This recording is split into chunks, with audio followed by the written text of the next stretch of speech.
Hi guys! For today's video, ayan, gusto kong i-share sa inyo yung aming pasasalamat or Thanksgiving as a family kasi today, March 23rd or March 23 is the anniversary or 1 year na nadisgrasya si Kuya. And gusto namin pasalamatan si Lord for the whole year ng pag-iingat niya sa amin. And ang daming nangyari, but still, praise the Lord. He deserves the glory, He deserves the honor. Wala naman tayong karapatang questionin ng Panginoon sa buhay natin. So, during that time, naalala ko, sabi ni Kuya sa akin, Mama, deserve ko po ba to? Na mangyari daw sa kanya yung madisgrasya siya, lalala. So, sabi ko sa kanya, Nak, no one is deserving na masaktan, mamatay, or maghirap. But, sabi ko, inaalaw ni Lord ang mga bagay-bagay na mangyari because God trusted you, God trusted us na harapin ang problema nito for His glory to be seen in our lives.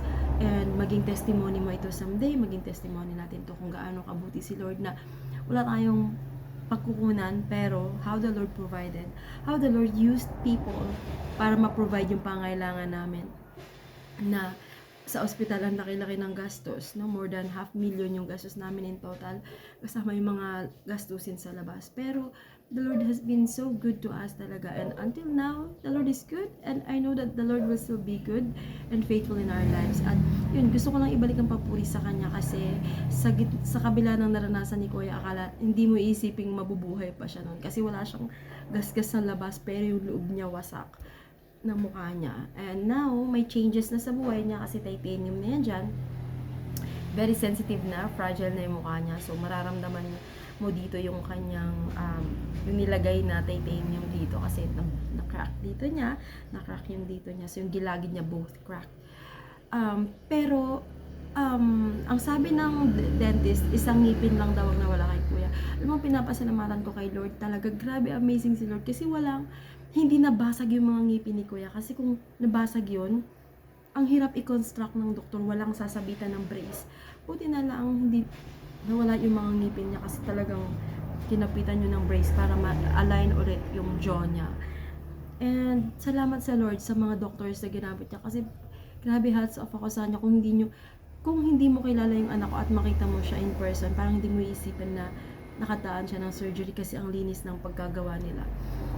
May mga changes na sa mukha niya, but then we're still thankful kasi naayos, and also yung brain niya hindi nagkaroon ng damage. And bilang nanay, no, apakasakit sa akin makita na ganun yung sitwasyon ng anak ko, yung pagka-ingat-ingat mo, tapos makikita mo na sa ganun siyang sitwasyon. So, during that time, guys, gusto ko talaga sabihin sa inyo na hindi ko alam kung ano yung nararamdaman ko. Hindi ako napapagod, hindi ako nagugutom, hindi ako inaantok, ayokong kumain. Parang gusto ko lang 24/7, nandyan ako sa tabi ni Kuya. Pero, during that time kasi may work pa din ako noon. So, straight from work, wala pang tulog, didiretso na ako sa kanya para nang maramdaman niya yung comfort kasi ako yung gusto niyang mag-alaga sa kanya.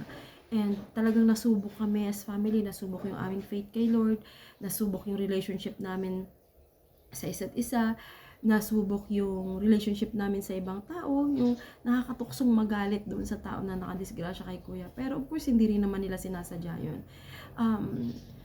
And also, gusto namin pasalamatan din ang Panginoon sa provision niya talaga. Kasi talagang hindi namin iisipin kung saan namin kukunin yun.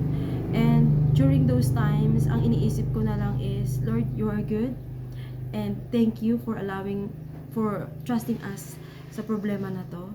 And thank you din dahil pinapakita mo yung provision mo, yung kabutihan mo sa amin. And ngayon, March 23, naalala ko lang kahapon, iyak ako ng iyak kasi sabi ko, ang galing ni Lord kasi talagang hindi niya hinayaan na mawala sa amin si Kuya. Masakit lang talaga yung pagsubok na yon sa amin. Pero still, God is good. Si Kuya, kung makikita nyo, napaka-masayahing bata. Ando dun pa rin sa kanya yung pagiging jolly niya na there were times na naku-question niya sila bakit nangyari yun sa kanya. May mga times din na naisip niya na sana namatay na lang ako kasi naghihirap siya whatsoever. Bakit inalaw ni Lord? Pero, yun yung mga strategy syempre ng kaaway para i-discourage siya. Pero, hindi naman hinayaan ng Panginoon yun. If makakausap mo siya ngayon, he's a cool person, pero natutulog siya. So, wala siya sa video ko. And yun, as a family, gusto namin ibalik ang papuri sa Panginoon because He is faithful, He is great, it doesn't change the fact who He is sa mga nangyari sa buhay namin, kung ano yung inalaw niya. Sabi nga, yung favorite nga na kanta ni Kuya is, nung during those times na dumadaan siya sa ganung pagsubok, Battle Belongs to You, yung kanta ni Phil Wickham. True. Kasi warrior si Kuya, boxer siya, 'di ba? During that time lumalaban talaga siya para mag-survive, na mabilis matapos. Talagang tinutulungan niya 'yung sarili niya sa mga pagkukutkot ng mukha niya, paglilinis ng sarili niya. And truly that whatever battle, no, hindi lang naman kami nakaranas ng ganito, iba-iba tayo ng pinagdadaanan. Whatever battles that we have, sabi ni Lord, that battle belongs to me. Sa hayaan natin ng Panginoon makipaglaban sa atin. Ang kailangan lang natin is mag-hands up, mag-hands up or mag-surrender sa Kanya and allowing God to work through us. And mag-surrender lang talaga, pagkatiwala lang. During those times, dumating talaga kami sa point na mag-asawa na, suko kami Lord, wala na kasi kaming magagawa, hindi namin control ang mga bagay-bagay. So, yun lang, mahaba na tong video ko. And again, thank you so much for all those who prayed for us, who've been there for us, who shared their blessings with us financially. And God is good. Binabalik namin ang papuri sa Kanya because He deserves all the highest praises and adoration. Thank you so much.